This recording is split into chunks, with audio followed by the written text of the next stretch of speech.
Mapagpalang gabi po sa inyong lahat, mga kapatid. Praise be to God. Tayo po ay nagbabiyahe na wala po tayong karamdaman. Amen. Sa Diyos ang papuri at pasasalamat. Ako po ay magbabahagi ng salita ng Diyos. Ang lahat ng may pandinig ay makinig sa sinabi ng Panginoon. Ako po lamang ay kinakasangkapan ng Panginoon para po ibahagi ang kanyang banal na salita sa lahat ng mga tainga po na nandirito po sa sakyan na ito. Sa Diyos ang papuri at pasasalamat. Huwag po kayo mag-alala. Hindi po ako hingi ng money sa inyo. Kung ano man po mga bagay na meron po sa inyo, mga kapatid, hindi po ako manghihingi. Mga kapatid, ginagawa ko po ito dahil ito po ang kalooban ng Diyos na ibahagi po ang kanyang banal na salita sa lahat ng may mga pandinig. Mapalad po ang mga nakikinig sa salita ng Panginoon. Wala po itong bayad, mga kapatid. Habang tayo po ay nagbabiyahe, pwede po sabayan niyo pa ako sa panalangin. Iyuko po natin ang ating mga ulo. Ipikit po natin ang ating mga mata. At ilagay po natin ang presensya natin sa ating Panginoon. Ama naming makapangyarihan sa lahat na may gawa ng langit at lupa. Kami po ay nagpapasalamat sa iyo, Panginoon, sa maghapong ito na ipinagkaloob niyo po sa amin na kalakasan ng pangangatawan, o Diyos. Maraming salamat po, Panginoon. Sa araw na ito, Ama, kami po ay nagbabiyahe pa uwi. Ang iba po sa amin, papunta po sa trabaho. Ama naming makapangyarihan sa lahat, dalangin po namin, O Lord, na ingatan niyo po kami sa aming biyahe na ito, Panginoon. Si Kuya Driver po, Lord, ingatan niyo po siya sa kanyang pagmamaneho, Panginoon. Bigyan niyo po siya, Lord, ng malinaw na paningin, kalakasan ng pangangatawan. Pagpalain niyo po ang biyahe na, Panginoon, sa araw na ito. Nawa po siksik-liglig na umaapaw na blessing, Panginoon. Father God in heaven, dalangin po namin, Panginoon, na ilayo niyo po kami sa disgrasya o namang kapahamakan. Makarating po nawa kami sa aming pupuntahan, sa aming tahanan, sa trabaho na ligtas, Panginoon. Ingatan niyo po ang bawat isa sa amin, O Diyos. Ito po ang aming samot dalangin sa tanging pangalan ni Jesus. Amen. Sa Diyos ang papuri at pasasalamat. Mga kapatid, ugaliin po natin na tayo po ay manalangin sapagkat nasusulat po sa banal na kasulatang ito sa Efeso chapter 6 verse 18. Manalangin po tayo sa lahat ng pagkakataon. Humiling tayo. Sumamo po tayo sa patnubay ng banal na Espiritu. At lagi po tayo magpasalamat, mga kapatid. Alam niyo po, mga kapatid, hindi natin alam kung kailan po darating ang disgrasya. Kaya ang sabi ng Panginoon, manalangin po tayo sa lahat ng pagkakataon. Hingin po natin ang protection sa Panginoon. Mga kapatid, habang tayo po ay nagbabiyahe, pakinggan po ninyo ang salita ng Diyos. Ako po lamang ay kinakasangkapan ng Panginoon para po iparating ang kanyang mensahe sa bawat isa na mayroon tainga. Nasusulat po, Marcos 7 verse 16, wika ni Jesus, makinig ang may pandinig. Mapalad ang nakikinig sa salita ng Diyos. Mga kapatid, mahal na mahal po tayo ng Panginoon. Mga kapatid, nasusulat po, John 3:16, sapagkat gayon na lamang ang pag-ibig ng Diyos sa buong sangkatauhan, sapagkat ibinigay niya ang kanyang kaisa-isang anak upang ang sinuman po ang sumampalataya ay hindi mapahamak, kundi po magkaroon ng buhay na walang hanggan. Ganon po tayo kamahal ng Diyos. Mga kapatid, binibigyan po tayo ng Panginoon ng pagkakataon na mabuhay. Lahat po tayo nasusulat po sa banal na kasulatang ito. Lahat po ay nagkasala. Nasusulat. Roma chapter 3 verse 23. Ang lahat ay nagkasala. Wala po ni isa man po ang nakaabot sa kaluwalhatian ng langit. Mga kapatid, pagsisihan po natin ang ating mga kasalanan.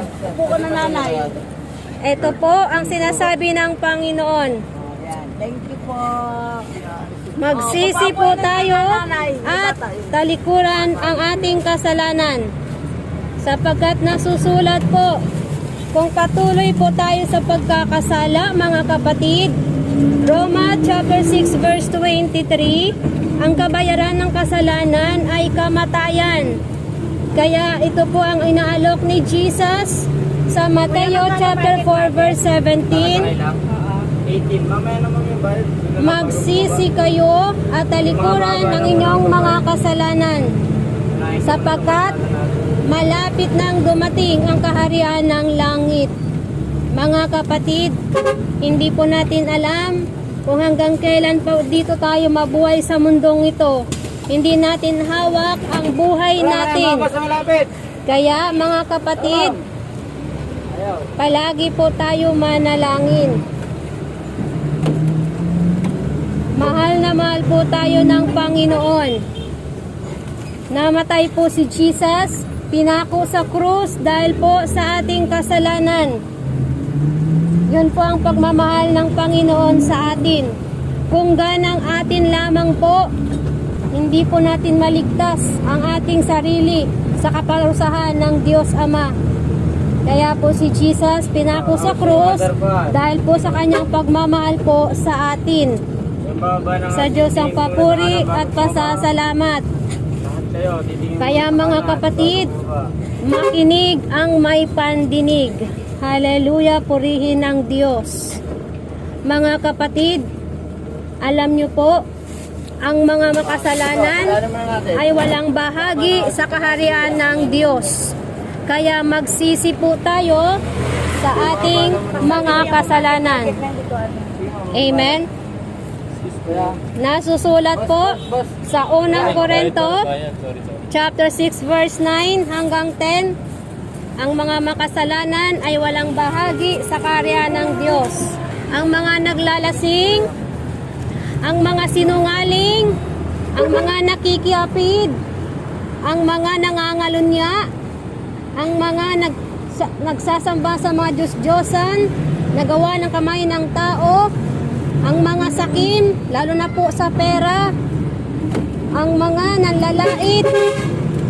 Mga kapatid, sabi ng Diyos, wala pong bahagi sa kaharian ng Panginoon ang gumagawa ng ganon. Kaya mga kapatid, sabi ni Jesus, magsisi po tayo sa ating mga kasalanan. Hindi pa po huli ang lahat. Sa bawat titik ng orasan po, may binabawian po ng buhay. Kaya mga kapatid,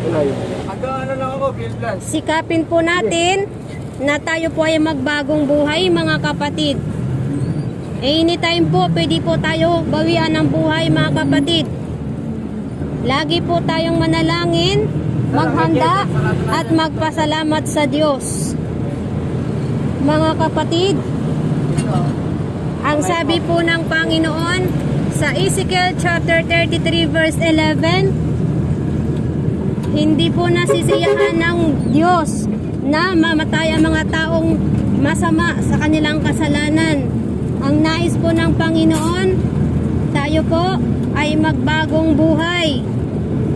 Mga kapatid,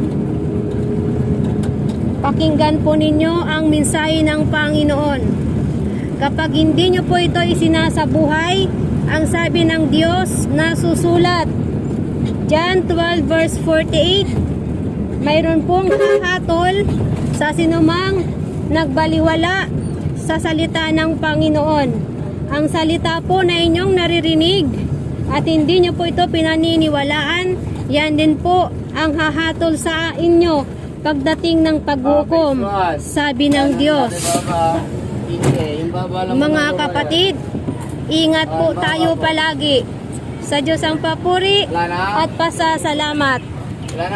Kaya mga kapatid, bago po ako bababa, nawa po, sabayan niyo po ako sa panalangin, sa pagsisisi at pagpasalamat. Sabayan niyo po ako sa panalangin, sa pagtanggap at pagsisisi. Sige po, manalangin po tayo. Ama naming makapangyarihan sa lahat, na may gawa ng langit at lupa, maraming salamat po Panginoon sa araw na ito, sa iyong banal na salita na amin pong narinig. Maraming salamat po Panginoon. Ako po ay humihingi ng tawad sa aking mga kasalanang nagawa simula na ako'y bata pa hanggang ngayon. Inaamin ko po Panginoon na ako po ay nagkasala. Patawarin niyo po ako, Panginoon. Panginoong Jesus, ako po ay sumasampalataya na ikaw po ang Diyos na makapangyarihan sa lahat. Panginoong Jesus, isulat mo po ang aking pangalan sa aklat ng buhay. Panginoong Jesus, ako po ay sumasampalataya sa iyo. Tulungan niyo po ako sa araw-araw ko pong pamumuhay. Panginoon, tulungan mo po ako na maunawaan ko po ang salita mo, Panginoon. Maghari ka po sa aking puso, sa aking isipan. Panginoong Jesus, hindi ko po ito magagawa kung wala ka po sa akin. Ingatan niyo po ako palagi, lalo na po sa aking pagbabiyahe, Panginoon. Panginoong Jesus, dinggin mo po ang aking panalangin na may pagpakumbaba at pasasalamat sa pangalan ni Jesus. Amen. Mga kapatid, ako na lamang po ang manalangin para po sa inyong lahat. Ama naming makapangyarihan, dinggin mo po ang panalangin kong ito sa mga kapatid ko na nandirito po na nakasakay sa minibus na ito, Panginoon. Ingatan niyo po ang bawat isa sa amin. Nawa po sa bawat tiktak ng orasan, ingatan niyo po kami. I speak protection sa pangalan ni Jesus sa bawat isa sa amin, Panginoon. Patnubayan niyo po ang bawat isa sa amin, Lord. Nawa po, Panginoon, ang banal mong salita ay tumimo po sa puso't isipan ng bawat isa dito na nakasakay po sa minibus na ito. Ingatan niyo po ang bawat isa sa amin, Panginoon. Ilayo niyo po kami, Panginoon, sa disgrasya o anumang kapahamakan, O Diyos. Hindi namin alam kung hanggang kailan lamang po kami dito sa mundong ibabaw na ito. Panginoon, pagharian mo po ang buhay ng bawat isa sa amin, Panginoon, Lord God. Ito po ang aking samot dalangin sa tanging pangalan ni Jesus. Amen. Sa Diyos ang papuri at pasasalamat. God bless us all. Amen.